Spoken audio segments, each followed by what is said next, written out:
सीतापुर गांव में रोहन और पिंकी अपने मम्मी पापा और दादा के साथ रहते थे। उन दोनों को कोई भी बात पूरी सुनने की आदत नहीं थी और कोई भी बात पूरी ना सुनने के कारण उन्हें डांट भी पड़ा करती थी। एक दिन रोहन और पिंकी अपनी मम्मी और दादाजी के साथ सोफे पर बैठकर बात कर रहे थे। दादाजी बोले, रोहन और पिंकी, तुम दोनों आज मेरे साथ चलो। चाहते हुए मैं तुम्हें शहद दिला दूंगा और दोनों शहद लेकर सीधा घर आ जाना, ठीक है? ठीक है दादाजी, हम दोनों शहद लेकर सीधा घर ही आएंगे। दोनों दादाजी के साथ वहां चले गए, लेकिन जब वो दुकान पे पहुंचे तो दुकान बंद थी। अरे ये क्या, दुकान तो बंद है। दादाजी, हमारे स्कूल के पास भी एक दुकान है जहाँ पर शहद मिलता है। हम वहाँ चलकर शहद लाए क्या? बेटा, मैं नहीं जा पाऊंगा, मेरे घुटनों में बहुत दर्द है। ऐसा करो, तुमको मैं पैसे दे देता हूँ, तुम वहाँ से शहद लेकर घर चले जाना। ठीक है दादाजी, हम वहीं से शहद लेके आएंगे। दादाजी ने उनको पैसे दे दिए और वो दोनों स्कूल की तरफ चल दिए। उनको देखकर उनके स्कूल का दोस्त राहुल बोला, अरे रोहन और पिंकी, तुम दोनों कहाँ जा रहे हो? अरे हम दोनों शहद लेने जा रहे हैं। अरे तुम शहद खरीदने दुकान से जा रहे हो? वो असली शहद नहीं होता है। अरे असली शहद तो सिर्फ मधुमक्खी के छत्ते से मिलता है। और ये मधुमक्खी का छत्ता कहाँ मिलता है? अरे मधुमक्खी का छत्ता तो पेड़ पर ही मिलेगा ना। अरे तो फिर हमारे साथ चलना, हमें भी तो पता चले कि मधुमक्खी का छत्ता कैसा होता है। अरे नहीं बाबा नहीं, मैं तो घर जा रहा हूँ, तुम दोनों चले जाओ ना। राहुल रोहन और पिंकी को छोड़कर अपने घर चला जाता है। रोहन और पिंकी मधुमक्खी का छत्ता ढूंढते हुए चलने लग जाते हैं। कुछ समय बाद उन दोनों को मधुमक्खी का एक छत्ता दिखाई देता है। दोनों उसे देखकर बहुत खुश होते हैं। अरे भैया, ये कितना मोटा छत्ता है।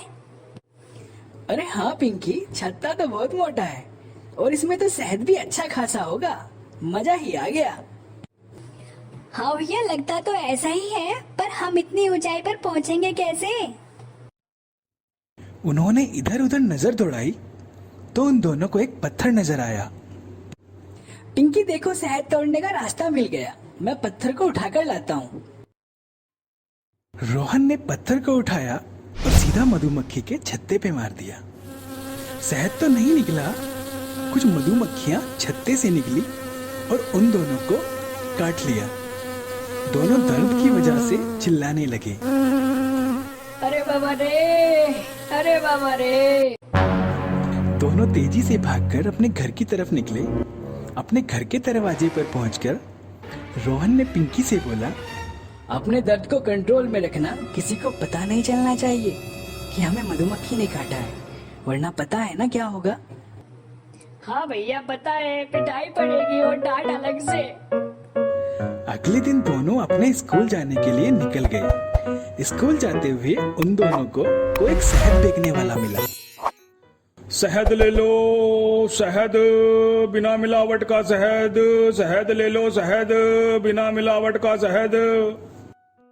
अंकल, आपसे एक बात पूछनी थी, क्या आप हमें बता सकते हैं? हाँ बच्चों, बोलो, क्या पूछना है? आप जब मधुमक्खी के छत्ते से शहद निकालने जाते हैं तो आपको मधुमक्खियां काटती नहीं है क्या? मधुमक्खी काटेंगी तो जब वो होंगी। मतलब ये कि हम पहले ही छत्ते से मधुमक्खियों को भगा देते हैं। भगा देते हैं? लेकिन कैसे? हम मधुमक्खी के छत्ते के नीचे आग लगा देते हैं। आग की गर्मी से वो भाग जाती हैं।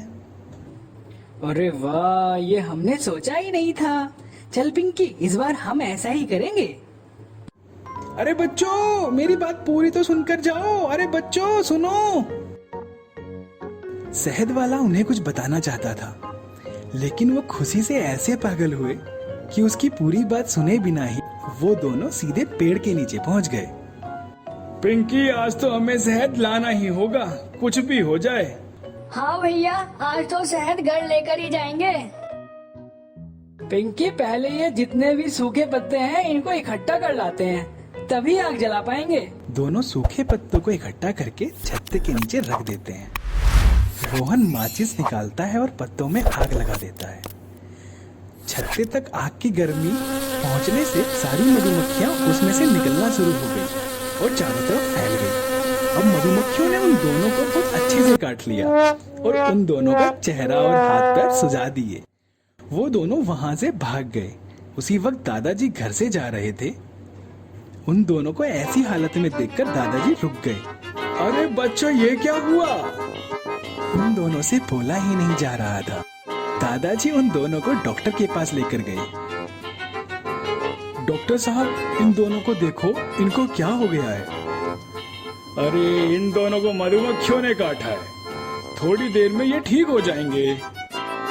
दादाजी दोनों को लेकर घर चल दिए। घर में सोफे पर बिठा दिया और मम्मी बोली, अरे ये क्या हो गया तुम दोनों को? मम्मी, हम दोनों को मधुमक्खियों ने काट लिया है। मम्मी, डॉक्टर अंकल ने बोला है कि हम कुछ घंटों में ठीक हो जाएंगे। तुम दोनों अपनी मनमानी करते हो और किसी की नहीं सुनते हो। देखो क्या हो गया है। तो देखा आपने, कोई भी बात पूरी ना सुनने का नतीजा।